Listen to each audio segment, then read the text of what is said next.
Hey, this is Scott of PhotographyBonsai.com. I'm going to talk about the common debate RAW versus JPEG. Of course, everyone talks about it, which one is better. I think both are good for their own purposes. However, I personally use RAW. And more specifically, I use Pentax, which their current cameras use DNG format, which is based off of, Adobe's work, but it is an open format for the most part. I'll first start off with why and how they're different. So you know that RAW is a lossless format. That means the data that is captured from the sensor is not lost. However, JPEG is a lossy format. That means data from the sensor, some of it is thrown away as the data is compressed to make it smaller. Also, RAW files can have 16 bits of data per channel, and the JPEGs would be 8 bits. So that means less data. It's a common idea that less data means less to work with. Another big one with the differences is white balance. You will have a lot more control and ability to modify in RAW with white balance than you would with a JPEG file, because the JPEG is generally mixed into the photo as it's being made, so you won't have as much control with that. That one's a big one for me personally. Let's see. So your overall control is a lot higher with a RAW file than it is with a JPEG. You can probably get similar results depending on how you work. However, I think that the RAW has a lot more potential. As you're taking an image, you can get more out of your scene if you want it to be modified after in post-processing to fit what you imagined or what you saw more than what the camera gave you. Another thing is with general data, there's more data in RAW, of course, less data with the JPEG result. However, that means your RAW files are bigger, your JPEGs are smaller, you can take more JPEGs. But these days, with the size of memory cards and the speed of cameras, I don't think it's as big of an issue with most, of course, DSLRs. They're a lot faster than they were. However, if you're using a smaller camera that somehow has a RAW format, it might be a little more challenging to use.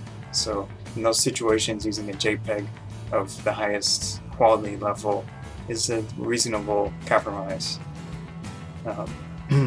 Let's see. So when I take photos, I try to focus on quality, and I focus on the composition, and I focus on the feeling of the scene, how the light is, and I think I can capture what I want with RAW more than I could with a JPEG file. With the JPEG, everything is basically controlled by the camera. You make the settings and you tell the camera what to do, and that's good. And if you can achieve results that you want with those settings and with what the engineers designed into how they should work, then that works. However, with the RAW, you go after. Generally, a RAW won't look as sharp, won't look as vibrant, won't look as finished as a JPEG would out of the camera.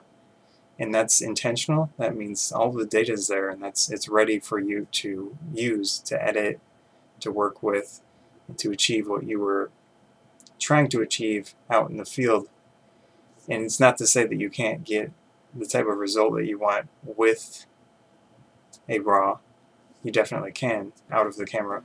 However, you can get that final amount of tweaking that you felt or you feel is needed to achieve that result that you really want.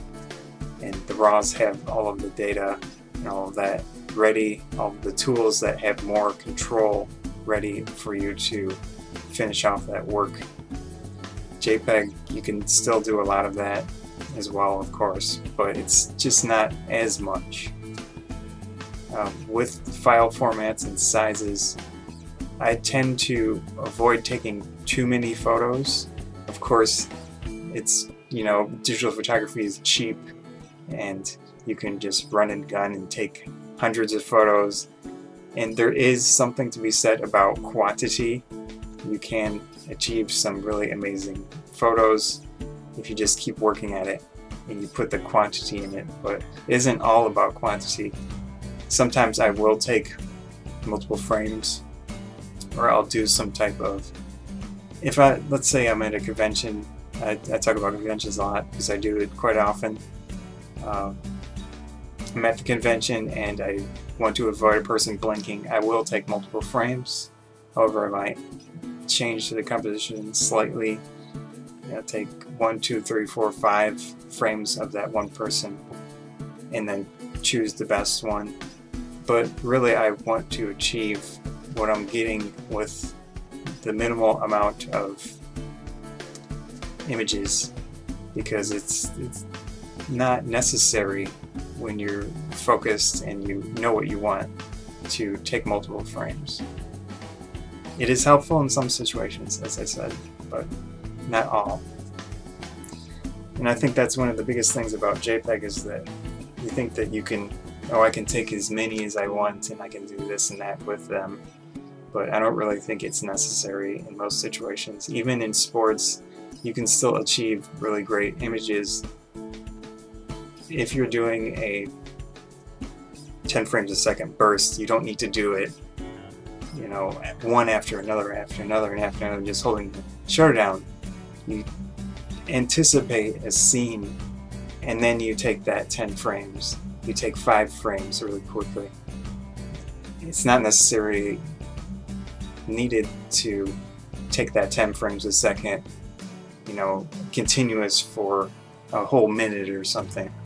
And in that situation, JPEG, if you really want to do that, that is the format to use, because it will potentially be faster, of course, use less card memory. But besides that, let's see what else I included. Another thing with RAW, if you don't have a flash, you're in a situation where there is a large amount of dynamic range. You know, you've got extreme brightness and extreme darkness of your subject. They're not in the light. In that situation, using RAW will probably get you more to work with. You really love the composition, but you want a really specific composition. And even though the light isn't necessarily working for you, what you see and what you can expect to get later will work. So in that situation, definitely use RAW, because it's an idea in your mind of what you want to achieve. And I don't think that's something wrong or a way to not do it, just because, you know, you can't achieve it in the camera. You know that you can achieve your goal, but it's afterwards, you know, the final result. So that's about it for my idea on RAW versus JPEG. As I said, I use RAW most of the time.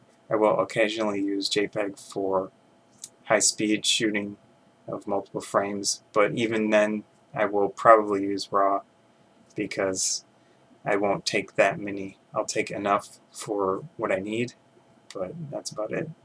So thanks. If you feel like adding your opinion, feel free to, in the comments section, let me know what you use and why you use them. Thanks.